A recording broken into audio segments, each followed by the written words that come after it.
In England this morning, crews are preparing to recover the bodies of 4 American service members. The Air Force crew died in a helicopter crash last night, and it happened along a remote beach area on the eastern coast. Mark Phillips is in London. Mark, good morning. Good morning, Nora, Charlie. Well, the crash happened in an area near the biggest U.S. air base in the UK that's frequently used for low-level flight training exercises. And the investigation has already begun into why this one went tragically wrong. A second Pavehawk helicopter that was likely involved in the same exercise is now at the crash scene near a remote place called Clyde next the sea, about 130 miles northeast of London. The wreckage is spread over a large area of marshland, the scene cordoned off to enable the bodies of the 4 air crew to be recovered, and because there's concern about live ammunition spread around the crash site.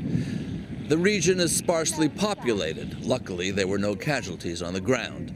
Chief Superintendent Bob Scully of the local police force. The crash scene involving the aircraft that did crash is about the size of a football field, and there is debris around that sort of area.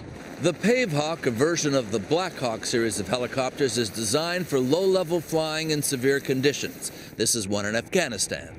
It's a reliable, robust aircraft, often used in rescue operations and in disaster relief. This is one flying missions in Japan after the tsunami, or this one doing firefighting duty in California last summer. The Pavehawks often train over England, and British and American accident investigators are now gathering evidence to try to determine why this exercise ended in tragedy.